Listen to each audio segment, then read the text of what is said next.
প্রতি বলিউডে একটি মুভি এসেছে যে মুভিকে নিয়ে ব্যাপক আলোচনা হচ্ছে। কেউ কেউ তো বলছে এই মুভিটি সাম্প্রতিক সময়ে মুক্তি পাওয়া সকল রোমান্টিক মুভিকেও হার মানিয়ে দিয়েছে। কিন্তু এমন কি আছে এই মুভির জন্য যার জন্য এই মুভিটি নিয়ে এত হাইপ? আমারও জানার খুব ইচ্ছা ছিল, তাই আমিও দেরি না করে মুভিটি দেখেই ফেললাম। আর এখন যদি মুভির বিষয়ে বলতে হয়, সত্যি বলতে এটা একটা কমপ্লিট প্যাকেজ। এখানে আপনি আশিকি 2, সানাম তেরি কাসাম এবং আওয়ারপান মুভির ফিলটা পাবেন। একরকম বলতে গেলে মনে হবে 3টা মুভি একসাথে দেখছেন। মুভির লিড রোলে যারা রয়েছে একদমই নতুন, তারপরও পুরো ফাটিয়ে দিয়েছে। এমন এমন মুহূর্ত আছে যেটা আপনার হৃদয়ের গভীরে গিয়ে লাগবে। তবে হ্যাঁ, যারা 35 থেকে 40-এর উপরে আছেন তারা হয়তো এই ফিলটা অতটা পাবেন না। মুভিতে কোনো টুইস্ট নেই, কোনো ইনভেস্টিগেশন নেই, শুধুমাত্র লাভ স্টোরি অ্যাঙ্গেল।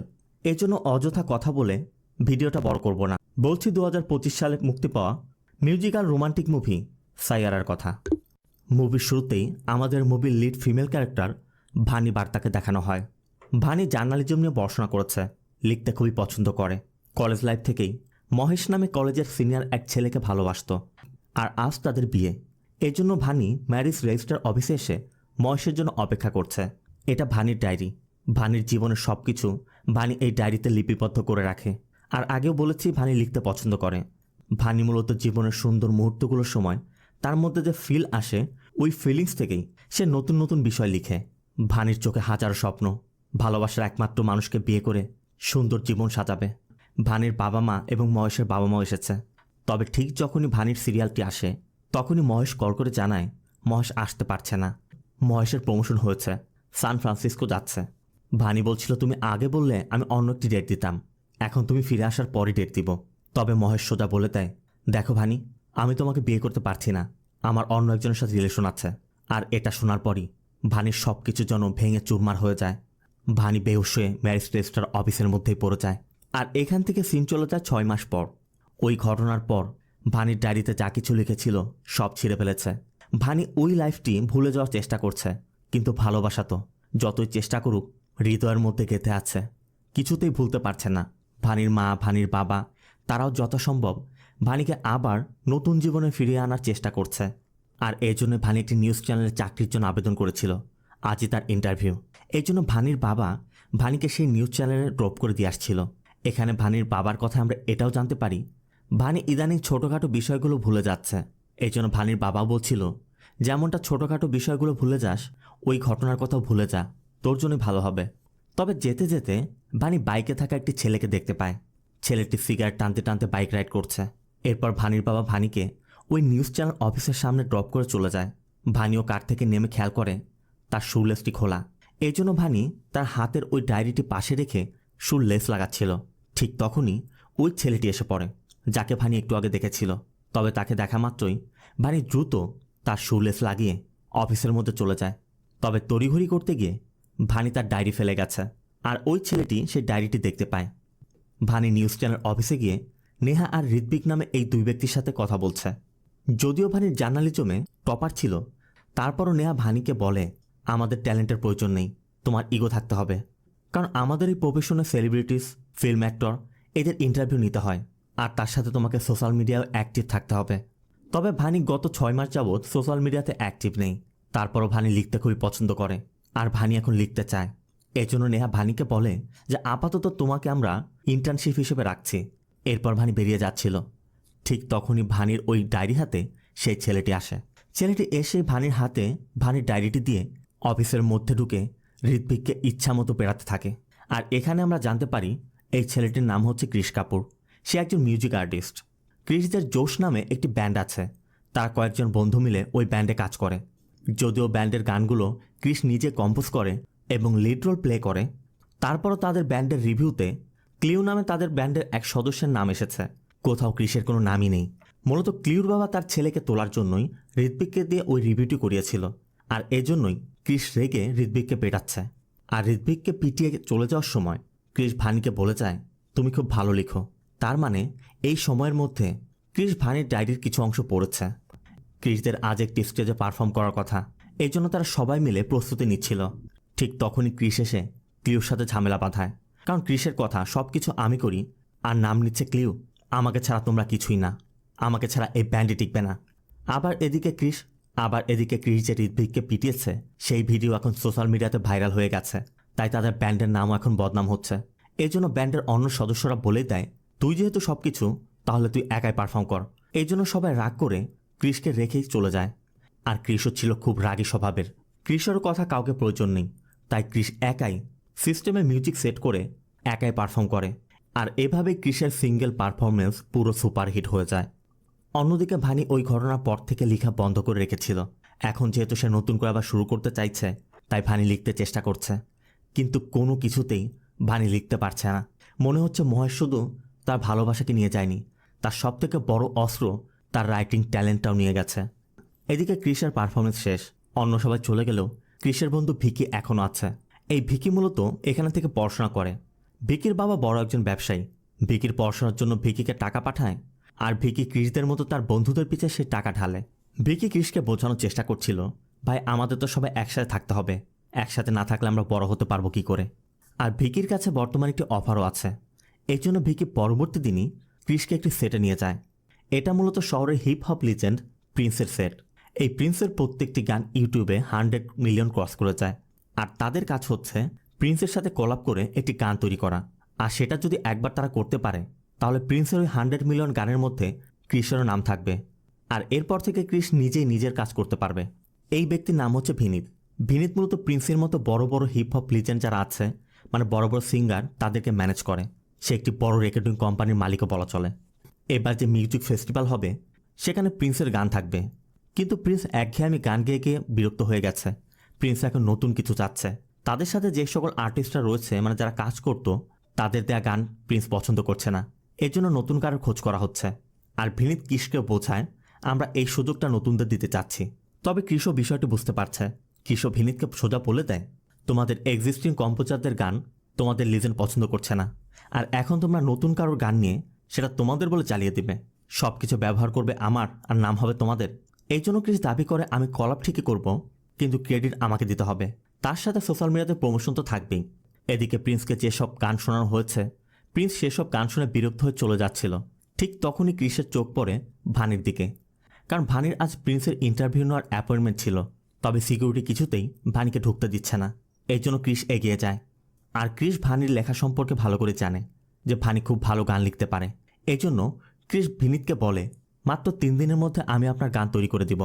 এরপর ক্রিস ভানিকে নিজের লোক বলে ভিতরে নিয়ে আসে। ওটার সময় ভানি তার ডায়েরিটি ক্রিসের হাতে দিয়ে ভিনিতের সাথে কথা বলে যে প্রিন্স স্যারের সাথে আমার একটি ইন্টারভিউ আছে। কিন্তু ভিনিত বলে দেয়, আপনি 2 মাস পর আসবেন। অন্যদিকে ক্রিস ভানির ডায়েরির প্রথম পাতায় থাকা ওই গানটির কম্পোজ শুরু করে। আর মুহূর্তের মধ্যেই সবার নজর পড়ে ক্রিসের দিকে। আর ক্রিসের ইনস্ট্যান্ট কম্পোজ করা ওই গানটি প্রিন্সেরও পছন্দ হয়ে যায়। তবে প্রিন্স জানতে চাচ্ছে এর পরবর্তী লাইন কি হবে। ক্রিস বলে, আমি জানি না, যে লিখেছে সে জানে। ক্রিস তখন ভানিকে দেখিয়ে দেয়। আর এরপরে তাদের মধ্যে একটি চুক্তি হয়। চুক্তিটি হচ্ছে, ভানি ক্রিসের সাথে কলাপ করে প্রিন্সের জন্য একটি গান তৈরি করে দিবে। আর এর বিনিময়ে প্রোগ্রামের আগে ক্রিস ভানিকে একটি এক্সক্লুসিভ ইন্টারভিউ দিবে। তার সাথে সোশ্যাল মিডিয়াতে ব্রডকাস্টিং তো থাকবেই। আর এত বড় একটা সুযোগের কথা শুনে নেহাও রাজি হয়ে যায়। আর এরপর অফিসের কাজ শেষ করে ভানি ক্রিসের স্টুডিওতে চলে যায়। তবে ভানি প্রথমেই ক্রিসকে বলে দেয়, যা কিছু করার 8:30টার মধ্যে শেষ করতে হবে। আমি 8:30টার পর থাকতে পারবো না। আর আমার সামনে সিগারেট খেতে পারবেন না, গালি দিতে পারবেন না, এতে আমি কমফোর্ট ফিল করি না। ক্রিসও বলে, ঠিক আছে, 1 মিনিটও দেরি করাবো না। ভানি জানতে চাচ্ছিল আপনি কোন ধরনের গান চাচ্ছেন, আপনি বলুন, আমি লিখে দিচ্ছি। ক্রিস বলে, তোমার ডায়েরির প্রথম ছেঁড়া পাতায় যে গানটি আছে, আমি ওই গানটি চাচ্ছি। ভানি বলে, ওই গানটি আমি অনেক আগে লিখেছিলাম, পৃষ্ঠাটা ছিঁড়ে ফেলেছি, কি লিখেছিলাম আমার মনে নেই। ক্রিস জানতে চায়, তুমি পৃষ্ঠা ছিঁড়ো কি জন্য? ভানি বলে, দেখুন, এটা আপনার জানার বিষয় না, আমার ভুলে যাওয়ার অভ্যাস আছে, এর জন্য আমি সব কিছু ডায়েরিতে লিখে রাখি। এরপর ভানি লেখার চেষ্টা করে, কিন্তু ডায়েরিটা খোলা মাত্রই ভানির মহেশের কথা মনে পড়ে। সেই দিনের কথা মনে পড়ে যায়। আর এভাবে অনেক সময় পার হয়ে যায়। ভানি কিছু লিখতে পারছে না। ভানি ক্রিসকে বলে, আমি চেষ্টা করছি, কিন্তু মাথায় কিছু আসছে না। এদিকে সময় কম। ভানি বলছিল, একদম সাইলেন্ট জায়গায় আমি লিখতে পারছি না। ক্রিস তখন একটি মিউজিক প্লে করে দেয় যে এখন তো লিখো। অবশ্যই এরপরই ভানি উঠে চলে যাচ্ছিল। ভানির কথা, হিট গান এরকম জায়গায় লেখা যায় না। এখানে গান গাওয়া হয়, গান তৈরি করা হয় না। একটা হিট গান আসে, 2-3 মাস থাকে, চলে যায়। কিন্তু এভারগ্রিন গান যেগুলো, সেগুলো মানুষের হৃদয়ে গেঁথে থাকে। সেগুলো হুটহাট লেখা হয় না। এর জন্য মানুষের স্পেশাল মোমেন্ট থাকে। সেই মোমেন্টগুলোয় মানুষ নিজেদের সুখ, দুঃখ, আবেগ, অনুভূতি, ভালোবাসা দিয়ে একটি গান লিখে। আর সেটি সারা জীবন মানুষের হৃদয়ে গেঁথে থাকে। মূলত ভানি এটাই বোঝাতে চাচ্ছে যে এর জন্য স্পেশাল মুহূর্তের প্রয়োজন। হুটহাট করে এসব গান লেখা সম্ভব নয়। ক্রিসও বিষয়টি বুঝতে পারে, আর এই জন্য ক্রিস ভানিকে একটি ক্রিকেট প্র্যাকটিস প্লেগ্রাউন্ডে নিয়ে যায়। মূলত ক্রিসের যখনই মন খারাপ থাকে, ক্রিস এখানে এসে ক্রিকেট প্র্যাকটিস করে। ক্রিস তার ক্রিকেট প্র্যাকটিস করার মধ্যে ভানিকে এটাই বোঝাতে চেষ্টা করে যে ধরো এখন ইন্ডিয়া পাকিস্তান ম্যাচ চলছে, লাস্ট বলে 5 রান দরকার। কোহলি ব্যাট করছে, পুরো স্টেডিয়াম ভরা দর্শক, তার মধ্যে কোহলি 6 মেরে দিল। এখন সবাই কোহলির নাম নিচ্ছে। সেই মুহূর্তটা অনুভব করার চেষ্টা করো। মূলত ভানি যে অনুভূতির কথা বলেছিল, স্পেশাল মুহূর্তের কথা বলেছিল, ক্রিস এটাই বোঝাতে চাইছে সেসব অনুভবও করা যায়। আর ভানিও বিষয়টা বুঝতে পেরে ক্রিসের জন্য একটি গানের লিরিক্স লিখে ফেলে। আর এখান থেকে শুরু হয় নতুন একটি চ্যাপ্টার। ভানি লিরিক্স লিখছে আর ক্রিস সেগুলো কম্পোজ করছে। ভানিও তার লেখার শক্তি যেন ফিরে পেয়েছে। তবে সারাদিন যাই করুক না কেন, ক্রিস ঠিক 8:30 আগেই ভানিকে বাড়ির সামনে ড্রপ করে দেয়। এভাবে চলতে চলতে ভানিও ক্রিসের সাথে আরও বেশি কানেক্টেড হয়ে যায়।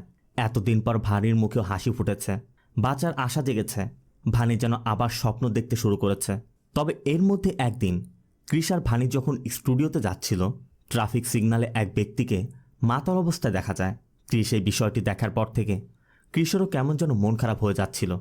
এরপর স্টুডিওতে গিয়ে ক্রিস ফাইনাল গানটি শোনানোর পর প্রিন্সের গানটি পছন্দ করে। কিন্তু ভিনিত বলছিল প্রিন্স গাইবে আর র্যাপ থাকবে না, এটা কিভাবে সম্ভব? এই গানের মধ্যে র্যাপ অ্যাড করতে হবে। ক্রিসের মাথায় তখনও সিগন্যালের ওই ঘটনাটা ঘুরপাক খাচ্ছে। তাই ক্রিস বল ঠিক আছে, পরশু পেয়ে যাবেন। এই জন্য প্রিন্স আর ভিনিত খুশিতে খুশিতে চলে যায়। তবে ভানি বলছিল এত কষ্ট করে আমরা গান বানালাম, এখন চেঞ্জ করব কেন? ক্রিস বোঝায় দেখো, তুমি যেমন গান লিখেছ যাতে প্রিন্সের ইন্টারভিউ নিতে পারো, আমিও হিট বানানোর জন্য গানটি বানিয়েছি। র্যাপ ছাড়া প্রিন্স গান গাইবে না। ভানি বলে ওকে বোঝাও যে এই গানের মধ্যে ফিলিংস আছে, মানুষ পছন্দ করবে। আর তুমি যদি কম্প্রোমাইজ করো, গান তো হিট হবে, তুমি তো সন্তুষ্ট হবে না, তাই না? ক্রিসের কথা, আমার সন্তুষ্টির জন্য আমি গান বানাতে চাই না, আমার টাকার দরকার। আর এটা শুনেই ভানি চলে যাচ্ছিল। ঠিক তখনই পুলিশ আসে। আর এরপরই আমরা জানতে পারি সিগনালে মদ খেয়ে যে লোকটা ঝামেলা করছিল সে ক্রিসের বাবা অশোক কাপুর। মাঝে মধ্যে মাতাল অবস্থায় এমনটা করে। তবে আগে এমন ছিল না, ক্রিসের মা মারা যাওয়ার পর থেকে এমন হয়ে গেছে। তবে পুলিশ ক্রিসকে ওয়ার্নিং দিয়ে যায়, এরপর থেকে এমন করলে দুজনকে জেলে পাঠাবো। ক্রিসের মা মারা যাওয়ার পর থেকে তার বাবা তার কোনো খেয়ালই রাখেনি, শুধু মদের নেশা পড়ছিল। আর এর জন্যই ক্রিস আজও স্ট্রাগল করছে। তাই ক্রিসের বাবার উপর ক্রিস বিরক্ত হয়ে গেছে। এই জন্য ক্রিস তার বাবাকে টানতে টানতে রাস্তায় নিয়ে যায় এবং কিছু টাকা ছুড়ে দিয়ে বলে দেয়, এগুলো দিয়ে মদ খেয়ে মরো যাও। বলে ক্রিস চলে যায়। আর সব কিছু জানার পর ভানিও এখন বুঝতে পারছে ক্রিসের মনের মধ্যে কতটা কষ্ট জমে আছে আর ক্রিস কেন টাকার কথা বলেছে। ক্রিস সেখান থেকে ক্রিকেট প্র্যাকটিস গ্রাউন্ডে গিয়ে প্র্যাকটিস করছিল। তখনই ভানি আসে। ভানি ক্রিসকে নিজের বিষয়ে বলে যে কিভাবে মহেশ তাকে ধোঁকা দিয়েছিল আর এরপর ভানি কিভাবে ভেঙে পড়েছিল। সাথে ভানি এটাও বলে, যখন আমার সব শেষ হয়ে গিয়েছিল তখন তোমাকে দেখে আমার মধ্যে আবার আশা জেগেছে। আমি হাসতে শিখেছি। যে লেখা আমি ভুলে গিয়েছিলাম, তোমাকে দেখে আমার লিখতে ইচ্ছা জেগেছে। তোমার জন্য আমি যেমন এখন সব ফিল করছি, তুমি যেভাবে আমাকে আমার পাস ফলাতে সাহায্য করেছ, আমিও তো তোমাকে সেভাবে সাহায্য করতে পারি। তবে তুমি না চাইলে দরকার নেই। ঠিক তখনই ক্রিস ভানিকে বলে, ভানি হেল্প মি। এরপরে ক্রিস আর ভানি একটি বার থেকে অশোককে রিহ্যাবিলিটেশন সেন্টারে নিয়ে ভর্তি করে। তবে এখানে 1 বছরে প্রায় 9 লক্ষ টাকা দিতে হবে, ভর্তির সময় অর্ধেকটা। এত টাকা এখন ক্রিস কোথায় পাবে? এই জন্য ক্রিস বাধ্য হয়ে ভিনিতের কাছে তার তৈরি করা ওই গানের কপিরাইট বিক্রি করে দেয়, যে জন্য গানের কোথাও ক্রিসের নাম থাকবে না, কোনো ক্রেডিট থাকবে না। ক্রিসেরও কিছু করার নেই, তাই ক্রিস এগ্রিমেন্ট পেপার সাইন করে দেয়। আর ভিনিত যাওয়ার আগে ক্রিসকে প্রোগ্রামের একটি টিকিট দিয়ে যায়। এদিকে ভানি প্রিন্সের ইন্টারভিউ নিয়ে নেয়। ভানিও ক্রিসের কষ্টটা বুঝতে পারছে যে ক্রিস শুধু তার গানটি বিক্রি করেনি, তার স্বপ্ন বিক্রি করে দিয়েছে। এরপর ক্রিস ভানিকে ড্রপ করে দিতে চায়। ক্রিস বলছিল আমার হাতে অল্প কিছু সময় আছে। ভানি বলে কেন, কাল তো দেখা হবে। ক্রিস বলে দেখা করে কি হবে, তোমার গান লেখার কথা ছিল, তুমি লিখে দিয়েছ। প্রিন্স খুশি হয়েছে, ইন্টারভিউ পেয়েছ, তোমার জব সেটেল। আর আমার টাকার দরকার ছিল, আমিও টাকা পেয়েছি। সবাই এখন খুশি। শুরু হওয়ার আগেই স্টোরি শেষ। এর মধ্যে 8:30 বেজে যাওয়ায় ক্রিস ভানির হাত ছেড়ে দিয়ে বলে, যতটুকু সময় ছিল সেটাও এখন শেষ হয়ে গেল। বলে ক্রিস চলে যায়। ভানিও তখন দাঁড়িয়ে পিছে থেকে দেখে যাচ্ছে। সিন চলে যায় পরবর্তী দিন। টিভিতে ভানির ইন্টারভিউ এসেছে। ভানির বাবা মা খুশিতেও ইন্টারভিউ দেখছে। তবে ভানি তার ডায়েরি খুলেই ডায়েরিতে একটি টিকিট পায়। আর এখান থেকে সিন চলে যায় মিউজিক ফেস্টিভ্যালে। প্রিন্স পারফর্ম করছে। আর এই গানের স্রষ্টা সাধারণ এক দর্শকের মতো ভিড়ের মধ্যে দাঁড়িয়ে আছে। এর মধ্যে ভানিকেও দেখা যায়। ভানিও মূলত কৃষের জন্য এখানে এসেছে, আর ভানি কৃষের সাথে দেখাও করে। তবে মানুষের ধাক্কাধাক্কিতে দুজনই এতটাই কাছে চলে আসে, তারা আর ইমোশন কন্ট্রোল করতে না পেরে মিষ্টিমুখ করে নেয়। আর আজকালকার মডার্ন ছেলেমেয়ে, পরেরটা কি হয়েছে নাইবা বললাম, তবে বুঝতে হবে ভালোবাসা বলে কথা। যাই হোক, পরবর্তী দিনই কৃষ তার বন্ধুদের সাথে দেখা করে পিছনের সব কিছু ভুলে আবার তাদের ব্যান্ডের কাজ শুরু করে। ভানিও লিরিক্স লিখছে, কৃষ কম্পোজ করছে, সবাই মিলে এখন ব্যান্ডের নতুন গান বানানোর প্রস্তুতি নিচ্ছে। তবে এর মধ্যে একদিন ভানিকে বাড়ির সামনে ড্রপ করতে গেলে ভানির বাবা মা ভানির সাথে কৃষকেও দেখে ফেলে। এমন একটা মুহূর্ত, এদিকে আবার কৃষ তখন বিড়ি ফুঁকছে। ভানি এবং কৃষও বিষয়টি বুঝতে পারে, আর এরপর বাড়ি ফিরতেই ভানির মা ভানির পিছু লাগে। কারণ একবার এক ছেলেকে ভালোবেসে ভানির কী অবস্থা হয়েছিল তার মা ভালো করেই জানে। আর এখন এমন একটা ছেলের সাথে যে কিনা রাস্তায় দাঁড়িয়ে বিড়ি ফুঁকছে। অবশ্য ভানির মায়ের কথায় যথেষ্ট যুক্তিও আছে। ছেলে মেয়েকে মানুষ করবে, বড় হয়ে যখন যাকে খুশি ভালোবাসবে, আর দুদিন পর ধোকা খেয়ে এসে নিজে জীবন দিতে যাবে, তখন তো বাবা মাকে সাফার করতে হবে। এর জন্য ভানির মা ভানিকে যথাসম্ভব বোঝানোর চেষ্টা করছে যে এমন ছেলে 2 দিন পর ধোকা দিয়ে পালিয়ে যাবে, আর তোর তখন কি হবে। এদিকে ভানি ভুল করে ব্যাগ ফেলে এসেছিল, তাই কৃষ ওই ব্যাগটি দিতে এলে ভানির মায়ের সব কথা শুনতে পায়। কৃষও বুঝতে পারছে এমনটা বলাই স্বাভাবিক। তবে এরপরই ভানির মা ভানিকে ওই দিনের কথা বলছিল যেদিন মহেশ তাকে ধোকা দিয়ে চলে গিয়েছিল। আর ওই দিনের সেই ঘটনার কথা চিন্তা করেই ভানি এক সময় বেহুশ হয়ে পড়ে যায়, ঠিক যেমনটা ওই দিন হয়েছিল। সাথে সাথে ভানিকে হসপিটালে নেওয়া হয়। ডক্টর ভানির কিছু টেস্টও করে। এরপর ভানির বাবা মাকে জানায় তেমন কোনো সমস্যা নেই, তবে একজন নিউরোলজিস্টকে দেখাবেন। ভানির বাবা তাই নিউরোলজিস্টের অ্যাপয়েন্টমেন্ট আনতে যাচ্ছিল। তখনই কৃষকে দেখে কৃষকে বলে, তুমি ওর সাথে দেখা করতে পারো বলে ভানির বাবা চলে যাচ্ছিল। আর ভানির মা কৃষকে বলে, আমার মেয়েকে বিয়ে করবে? যদি বিয়ে না করো এখনই ছেড়ে দাও, তুমি অনেক মেয়ে পেয়ে যাবে, আমার মেয়ে কোনো টাইম পাস নয়। কৃষও বুঝতে পারছে না এমন পরিস্থিতিতে সে কিভাবে উত্তর দিবে। তখনই ভানির বাবা এসে ভানির মাকে নিয়ে যায়। আর এরপর কৃষ ভিতরে গিয়ে ভানির পাশে বসে ভানিকে বলে, চলো বিয়ে করে ফেলি। ভানি হেসে বলে, বিয়ের মানে বোঝো? ভানিও বুঝতে পারে ভানির মা হয়তো বা কৃষকে কিছু বলেছে। তবে ভানি কৃষকে বোঝায়। ভানি মহেশের কথা বলে যে মহেশের সাথে যখন তার রিলেশন ছিল তখন মহেশের স্বপ্নকে সে নিজের স্বপ্ন মনে করত, নিজের স্বপ্নকে কখনো গুরুত্ব দেয়নি। আজ মহেশ তার স্বপ্ন ভেঙে চলে গেছে। ভানির কথা, তুমিও আমার মতো করো না, নিজের স্বপ্নের গুরুত্ব দাও, স্বপ্ন বাস্তবায়ন করো। আজ হয়তো বা কাল বিয়ে ঠিকই হবে, যদি না হয় তাতে কোনো আফসোস থাকবে না। আফসোস তখনই থাকবে যখন তুমি সুপারস্টার হতে না পারবে। তুমি সবসময় চেয়েছো সুপারস্টার হবে, সবাই তোমাকে জানবে, তোমার নাম বলবে। যাও, তুমি সেটা অর্জন করো, আমি সবসময় তোমার জন্য আছি। এরপর ভানিকে হসপিটাল থেকে ডিসচার্জ করে বাড়িতে নিয়ে যাওয়া হয়। এদিকে কৃষরা ইউটিউবে একটি অডিও প্রকাশ করেছিল যেটা ব্যাপক সাড়া মিলেছে। আর ওই অডিও ক্লিপটির জন্য ভিডিও তৈরি করতে কৃষরা গোয়াতে যায়। আর সেখানে হোটেলের সামনে গিয়ে দেখে শত শত ফ্যানরা কৃষদের জন্য অপেক্ষা করছে। তাদের কাছে কৃষের গান ঠিকই পৌঁছেছে, তারা কৃষকে কখনো দেখেনি, তাই এক পলক দেখার জন্য তারা এসে অপেক্ষা করছে। কৃষ তো কল্পনাও করতে পারেনি তার জন্য এত মানুষ অপেক্ষা করবে। ভিকিও কৃষকে বলে, ভাই তুই সুপারস্টার হয়ে গেছিস। আর কৃষের এই সফলতা দেখে ভিনি তো এসেছে। অন্যদিকে ভানি নিউরোলজিস্টের কাছে গিয়েছে। তবে সে সব কিছু পরীক্ষা নিরীক্ষা করে দেখে ভানির ব্রেনে তেমন কোনো সমস্যা নেই। তবে ভানি ইদানিং সব কিছু ভুলে যাচ্ছে। এমনকি আজকের ডেট পর্যন্ত ভানির মনে নেই। ভানির সাথে মাত্র যে বিষয় নিয়ে কথা বলা হয়, কিছুক্ষণ পর ভানি সেটা মনে করতে পারে না, সবই ভুলে যাচ্ছে। আর এজন্যই অনেক আগে থেকেই ভানি সবসময় ডায়েরি মেনটেন করে। ডক্টর সব কিছু বুঝতে পেরে ভানিকে জানায় ভানির আলজেইমার হয়েছে। সাথে ডক্টর ভানিকে বলে, আস্তে আস্তে তুমি তোমার সব কিছু ভুলে যাবে। তোমার পরিবার, আত্মীয় স্বজন, বন্ধু, ভালোবাসার মানুষ সবাইকে সবার সাথে তোমার এই বিষয়টি শেয়ার করতে হবে। কারণ এখন তুমি ছোটোখাটো বিষয়গুলো ভুলে যাচ্ছ, ধীরে ধীরে তুমি ব্যক্তিকেও ভুলে যাবে, তোমার সাথে ঘটা ঘটনার কথা ভুলে যাবে। পাস্ট এবং প্রেজেন্ট কোনটা কখন ঘটছে, কতটা ঘটেছে কিছুই বুঝতে পারবে না, দুটো একসাথে হয়ে যাবে, তোমার মধ্যে কনফিউশন তৈরি হবে। আর আলজেইমারের কথা জানতে পেরে ভানিও কি বলবে কিছুই বুঝতে পারছে না। ভানি পুরো হতভম্ব হয়ে যায়। এরপর ভানি বাড়িতে চলে যাচ্ছিল। এদিকে কৃষ 2 দিন যাবৎ ভানিকে ফোনে না পেয়ে খুবই উদ্বিগ্ন। তাই কৃষ এখানে আসা মাত্রই ভানির সাথে দেখা করে।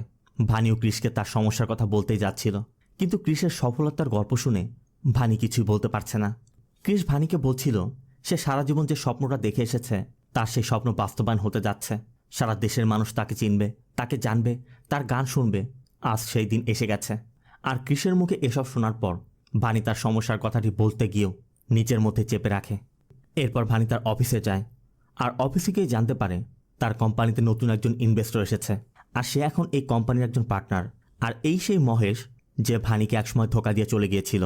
মহেশকে এভাবে এখানে দেখতে পাবে ভানিও সেটা কখনোই কল্পনা করেনি, আর এখন সে কিভাবে রিয়্যাক্ট করবে সেটাও বুঝতে পারছে না। এদিকে আবার মহেশ এই কোম্পানিতে যোগদান করায় আজ একটি সেলিব্রেশন পার্টি হবে, আর সেই পার্টিতে ভানিকে ইনভাইটও করে। এরপর ভানি ক্রিসের সাথে দেখা করে। ক্রিসদের শো করার জন্য নর্থ ইন্ডিয়াতে যেতে হবে, কয়েকদিনের মধ্যে ফিরেও আসবে। এই জন্য ক্রিস প্রস্তুতি নিচ্ছে। তখনই ভানি ক্রিসকে বলে, আমি চাকরি ছেড়ে দিব। ক্রিস জানতে চায় কেন, কোনো সমস্যা হচ্ছে? সব তো ঠিকঠাকই চলছিল। ভানি তখন একটু ওভার রিয়াক্ট করার চেষ্টা করে, মানে অ্যাকচুয়ালি মহেশের জন্য যে সে চাকরি ছেড়ে দিবে সেটা তো বলতে পারছে না, তা অন্য কারণ দেখাচ্ছিল। আর বকবক করতে করতে ক্রিসের কাপড় চোপড় গোছাচ্ছিল। তখনই ক্রিস বলে, ভানি কিছুক্ষণ আগেই তো আমরা দুজন মিলে কাপড় গুছিয়েছি, এই তো সেই ব্যাগ। ভানিও স্পষ্টই বুঝতে পারছে কিছুক্ষণ আগের ঘটনা সে ভুলে গেছে, তার মানে আলজাইমার তাকে গ্রাস করছে। তবে ক্রিস এখনও বিষয়টি না জানলেও ক্রিসও গিস করতে পারছিল ভানির কোনো একটা প্রবলেম হয়তো বা হচ্ছে। এই জন্য যাওয়ার আগেও ক্রিস ভানিকে জিজ্ঞেস করে, তুমি ঠিক আছো তো? ভানি বলে, আরে একদমই ঠিক আছি, তুমি এতগুলো প্ল্যানের কথা বলেছো তো, তাই কনফিউজড হয়ে গিয়েছিলাম। ভানি হাসি মুখে ক্রিসদের বিদায় দেয়। এরপর অফিসের সেলিব্রেশন পার্টিতে যায়। তবে পার্টিতে গিয়ে ভানি স্তব্ধ হয়ে দাঁড়িয়ে আছে। সিকিউরিটি বারবার ভানিকে নাম জিজ্ঞেস করছে, ভানি বলতে পারছে না। ঠিক তখনই মহেশ আসে, আর ভানিকে দেখে ভিতরে নিয়ে যায়। মহেশ ভানিকে তাদের কলেজ লাইফের কথাগুলো বলছিল। ঠিক তখনই ভানির মধ্যে একটা পরিবর্তন আসে।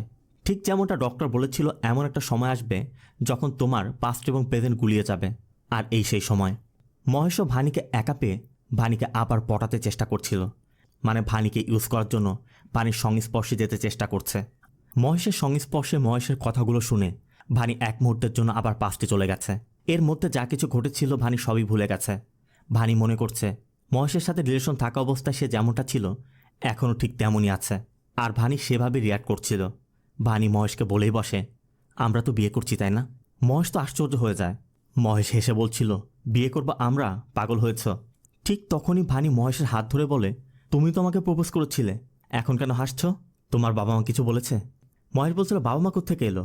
আর তুমি আমার হাত ছাড়ো, আমরা পরে কথা বলবো। ভানিও উত্তেজিত হয়ে উচ্চস্বরে মহেশের কাছে জানতে চায়, পরে কেন কথা বলতে হবে, এখন বলে সমস্যা কি? পুরো পার্টির সবাই তখন মহেশ আর ভানির দিকে তাকিয়ে আছে। ঠিক তখনই মহেশের ওয়াইফ এসে পড়ে। মহেশের ওয়াইফ জানতে চায় কী সমস্যা। মহেশ তাকে বোঝায়, কোনো সমস্যা হয়নি, ও আমাদের অফিসের এমপ্লয়ি, চাকরি চলে যাচ্ছে তো এই জন্য সিম ক্রিয়েট করছে, তুমি এসব নিয়ে চিন্তা করো না। মহেশ সিকিউরিটি ডেকে দ্রুত ভানিকে এখান থেকে বের করে দেওয়ার নির্দেশ দেয়। আর এসব শুনে ভানিও কষ্ট পাচ্ছে, কারণ ভানি তো আর বর্তমানে নেই, ভানি তো পাস্টে আছে। ভানি তো এখনও মনে করছে মহেশ তাকে ভালোবাসে, তাদের রিলেশন চলছিল। এজন্য ভানি কাঁদতে কাঁদতে পার্টি থেকে বের হয়ে যাচ্ছিল। তবে বের হওয়ার সময় কার্পেটে পা বেঁধে ভানি পড়ে যায়, আর ব্যাগ ফেলেই সেখান থেকে চলে যায়। এদিকে কৃষও বিমান উঠবে, তাই বারবার ভানিকে কল করছে, কিন্তু ভানির ফোনটা ওই ব্যাগে, আর ব্যাগ এখন এখানে পড়ে আছে, তাই ভানিও ফোন পিক করছে না। কৃষও অনেক চিন্তা করছে। কৃষ বিমানের সিঁড়িতে পা রাখার আগ পর্যন্ত ভানিকে কল করে যাচ্ছে। তবে ফোন বাজার আওয়াজ পেয়ে সেখানে সিকিউরিটি ফোনটি রিসিভ করে, আর সিকিউরিটির কাছে কৃষ সব কিছু জানতে পারে। আর এই সব শোনার পর কৃষের প্রোগ্রাম। কৃষ বিমানে না উঠে সবাইকে ফেলে দৌড়ে বিমানবন্দর থেকে বের হয়ে সোজা সেই পার্টির ওখানে চলে যায়। এরপর সিকিউরিটির কাছে পুরো বিষয়টা জানতে পেরে কৃষ ভানির ব্যাগ খুলতেই ব্যাগের মধ্যে ভানির রিপোর্ট দেখতে পায়, আর ওই রিপোর্টটা পড়েই কৃষ বুঝতে পারে ভানি আলজাইমারে ভুগছে। এরপর সেই ক্রিকেট প্র্যাকটিস গ্রাউন্ডে গিয়ে কৃষ ভানিকে পায়। ভানিও কৃষকে দেখে বলছিল, সব তো জেনে গেছো তাই না? জেনেই যেহেতু গিয়েছো, আবার ফিরে এসেছো কেন? কৃষ বলে, তোমার কি মনে হয় তুমি না বললে আমি জানতে পারবো না? কৃষ বোঝানোর চেষ্টা করে, দুনিয়াতে অনেক ডক্টর আছে, আমরা ট্রিটমেন্ট করাবো। ভানি বারবারই বলছে তুমি চলে যাও। ভানি তখন কাঁদতে কাঁদতে বলে, এই রোগের কোনো চিকিৎসা নেই, যেই ডক্টরের কাছেই যাবে সেই বলবে আমার স্মৃতিশক্তি হারিয়ে যাচ্ছে। যেই ব্যক্তি আমাকে বাঁচতে শিখিয়েছে তার সাথে কাটানো মুহূর্তগুলো কিছুই আমার মনে থাকবে না। আমি নিজেকে ভুলে যাব, তোমাকে ভুলে যাব। তোমার কেরিয়ার আছে, তোমার লাইফ আছে, আমার কোনো হক নেই সেসব নষ্ট করার। কৃষ বলে, আমার ফিউচার জাহান্নামে যাক, আমি শুধু আজকের দিনটি দেখতে পাচ্ছি। এই মুহূর্তে তুমি আমার সাথে আছো, আমি এই মুহূর্তে তোমাকে ভালোবাসি। কি আর হবে, তুমি সব কিছু ভুলে যাবে, আমরা নতুন করে আবার স্মৃতি তৈরি করব। তুমি ভুলে যাবে, আমরা তৈরি করব। তুমি একটা ভুলবে, আমরা 10টা বানাবো, 100টা বানাবো। যা কিছু হোক না কেন, আমি তোমাকে কোথাও যেতে দেব না, সবসময় আমি তোমাকে ভালোবাসবো। আর এটা শোনার পর ভানি কৃষকে জড়িয়ে ধরে কাঁদতে থাকে। এরপর ভানিকে আবার ডক্টরের কাছে নিয়ে যাওয়া হয়। ভানির বাবা মা এখন জানতে পেরেছে। ডক্টর তাদেরকে বলে মেডিসিন এবং চেক আপ তো সবসময় থাকবেই, কিন্তু ওকে কোনো স্ট্রেসের মধ্যে রাখা যাবে না। প্রতিদিন একটি রুটিন করে সবকিছু করতে হবে। আর যদি সম্ভব হয় শহরের কোলাহল থেকে দূরে কোনো শান্তশিষ্ট জায়গায় নিয়ে যান। এজন্য ভানির মা বলছিল আমার কাজিনের বাড়ি আছে, আমি ওকে নিয়ে যাই। কিন্তু ভানির ছোট ভাইয়ের পরীক্ষা, এ অবস্থায় ভানির মাও যেতে পারবে না। ভানির বাবা যেতে চাচ্ছিল। ভানির মা তখন কাঁদতে কাঁদতে বলছিল এই মুহূর্তে ওর মাকে প্রয়োজন। আবার ভানির সব কিছু ডেইলি রুটিন করে করতে হবে, সময় মতো মেডিসিন দিতে হবে। একদিকে ভানি, অন্যদিকে ক্রিস। মাঝখানে বাবা মায়ের তর্ক চলছে। তবে এরপর ক্রিস ভানিকে নিয়ে যাওয়ার সিদ্ধান্ত নেয়। আর ভানির বাবা মাও সম্মতি দিলে ক্রিস ভানিকে শহর থেকে বেশ দূরে সাগরের তীরে খুবই শান্ত এবং নিরিবিলি একটি জায়গায় নিয়ে যায়। আর এরপর সেখানে গিয়ে তার নতুন একটি লাইফ সেট আপ করে। এরপর একদিন রাতের বেলা ক্রিসদের ব্যান্ডের সেই ক্লিও ক্রিসকে ভিডিও কল করে তাদের স্টেজের সামনের অডিয়েন্স দেখায় এবং বলে আমি হচ্ছি লিড গিটারিস্ট, আমার গানে এমন রেসপন্স, তুই এলে কি হবে চিন্তা করে দেখ। আবার ভিকিও জানতে চাচ্ছিল তুই কবে আসবি সেটা বল। ক্রিস বলে আসবো, তবে একটু সময় লাগবে। সাথে ক্রিস ভিকির কাছে এটাও জানতে চায় প্রিন্সের সাথে কোলাবোরেশনের মতো এমন কোনো কোলাবোরেশন পেলে আমাকে জানাস, এই মুহূর্তে আমার টাকার প্রয়োজন। আর কথা শেষ করে ক্রিস ঘুরেই দেখে ভানি সব কিছু শুনতে পেয়েছে। আর এরপর ভানি ক্রিসকে ভালো করে বোঝায় যে তোমার ওই শোতে যাওয়া উচিত। অবশ্য ক্রিসও ভানিকে সাথে নিয়ে যায়। আজই প্রথম ক্রিসের এত বড় একটি প্রোগ্রাম, আর এই সব কিছু সম্ভব হয়েছে শুধুমাত্র ভানির জন্য। ক্রিসও যেমন খুশি, ভানিও খুশি। তবে ক্রিস একটু নার্ভাস। ভানিও ক্রিসের মধ্যে সাহস জোগানোর চেষ্টা করছে। ভানি ক্রিসকে বলে যে আজকের দিনটা তো আমার দিন, আমার জয়ের দিন। তুমি স্টেজে পারফর্ম করবে আর আমি সামনে দাঁড়িয়ে উল্লাস করব। আবার আজ ক্রিসের এত বড় একটা দিন, এজন্য ভানি ক্রিসের বাবা অশোককেও এখানে এনেছে। পারফর্মের সময় হয়ে যাওয়ায় ক্রিসরা স্টেজে চলে যায় আর ভানি এদিকে ভিডিও করছিল। ঠিক তখনই ভানি মহেশকে দেখতে পায়। আর মহেশকে দেখার পর আবারও ভানির পাস্ট এবং প্রেজেন্ট একদমই গুলিয়ে যায়। মহেশও ভানিকে দেখে এগিয়ে এসে বলে আমি তো এই শোটি স্পন্সর করছি, কিন্তু তুমি এখানে কেন? ভানি তখন হেসে বলে তোমার জন্যই তো এসেছি। আর ভানির মুখে এটা শুনে মহেশও মনে করে ভানি হয়তোবা তার সংস্পর্শে আসার চেষ্টা করছে। এদিকে ক্রিস পারফর্ম করছে, কিন্তু ক্রিস শুধু অডিয়েন্সের মধ্যে ভানিকে খুঁজছে, কারণ ভানির তো এখানে থাকার কথা। কিন্তু ভানি এখানে নেই, কারণ মহেশ ভানিকে মেকআপ রুমে নিয়ে গেছে। মহেশও খারাপ উদ্দেশ্য নিয়ে ভানিকে এখানে এনেছে। ভানিও যেহেতু কিছু বলছে না, আর মহেশ সেই সুযোগটা কাজে লাগাচ্ছিল। তবে ঠিক তখনই ক্রিস এসে পড়ে। ক্রিসও যেহেতু ভানির সমস্যার কথা জানে, ক্রিসও বুঝতে পারে ভানি কি জন্য এখানে এসেছে। তবে ক্রিস যখন ভানিকে তার সাথে যেতে বলছিল, ভানি তখন মহেশের পিছে লুকিয়েছিল। মানে ভানি যেন ক্রিসকে চিনতেই পারছে না। মহেশও বারবার বলছিল তুই চলে যা, তোর সাথে যাবে না, ও আমার কাছে থাকবে। কিন্তু ক্রিস তো জানে যে আসল সমস্যাটা কোথায়। এর জন্য ক্রিস ভানিকে জোরপূর্বক নিয়ে যাওয়ার চেষ্টা করছিল। আর এটা নিয়ে ক্রিস এবং মহেশের সাথে একসময় ফাইট শুরু হয়। আর ফাইট করতে করতে রুমের বাইরে চলে আসে।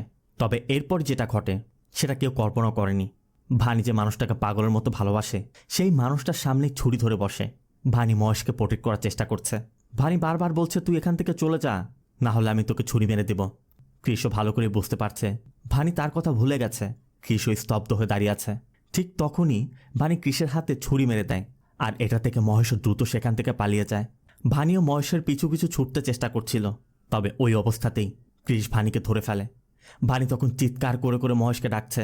যে ভালোবাসা মানুষটার জন্য এত কিছু করলো, সেই ভালোবাসার মানুষটি কিনা এখন তাকে ভুলে অন্য একজনের পিছে ছুটছে। তবে ক্রিস তো সব কিছুই জানে কেন করছে। যতই জানুক না কেন, এটা মেনে নেওয়া খুবই কঠিন। ক্রিসের বন্ধুরাও এতদিন এই বিষয়টি জানতো না, এজন্য তারাও তাজ্জব বনে গেছে। এরপর সবাই ক্রিসদের ওই বিচের পাড়ে বাড়িতে চলে আসে। আবার প্রোগ্রামের স্পন্সর করেছে মহেশ। মহেশের সাথে ফাইট হয়। বিনীত ক্রিসকে ছাড়াই সবাইকে যেতে বলছিল। অবশ্য ভিকিও তাকে বলে দেয় যেতে হলে একসাথে যাব, না হলে কেউই যাব না। ক্রিসের বাবা অশোকও এসেছে। অশোক ক্রিসের সাথে কথা বলে। অশোক ক্রিসকে বলে তোর মা মারা যাওয়ার পর যে সময়টা আমার তোর হাত ধরার কথা ছিল, আমি মদের বোতল তুলে নিয়েছিলাম। সারা জীবন আমি ভুল করেছি।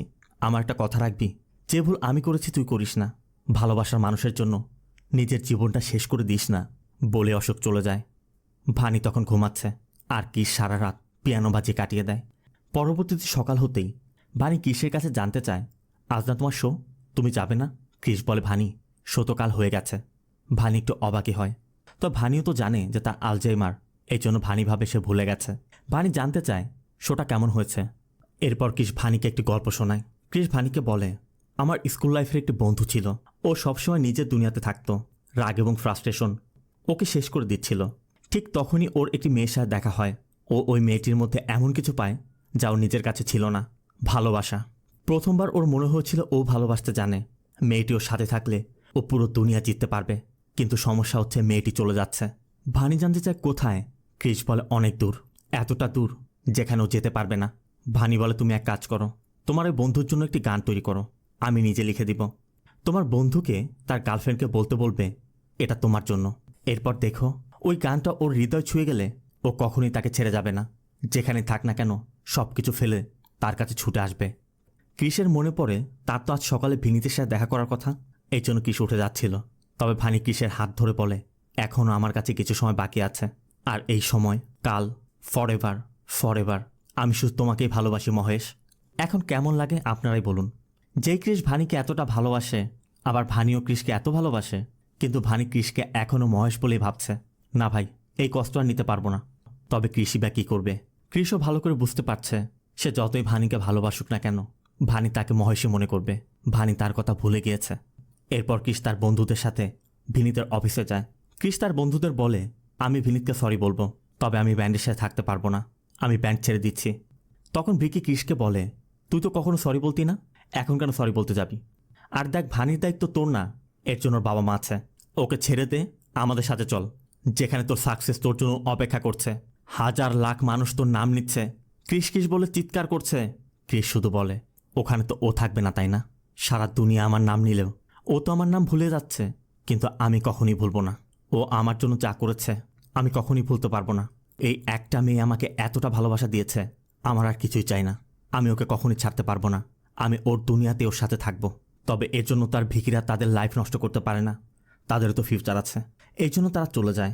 আর এরপর ক্রিস ভানির কাছে ফিরে আসে, কিন্তু এসেই দেখে ঘরে ভানি নেই। আশেপাশে অনেক তল্লাশি করে, কোথাও নেই। ভানি যেন একদমই অদৃশ্য হয়ে গেল। ভানি কোথায় গেল? ভানির বাবা মাকেও জানানো হয়, তারাও পুলিশের শরণাপন্ন হয়, কিন্তু কোনোভাবেই ভানিকে খুঁজে পাওয়া যাচ্ছে না। এভাবে অনেক দিন কেটে যায়, ভানির কোনো খোঁজ নেই। একসময় পুলিশও বলে এই রোগে আক্রান্তদের খুঁজে পাওয়ার সম্ভাবনা খুবই কম। ভানির বাবা মাও মেয়েকে হারিয়ে চোখের জল ফেলে যাচ্ছে। আর এদিকে ক্রিস ভানিকে খুঁজে পাওয়ার জন্য এখনও অপেক্ষা করছে।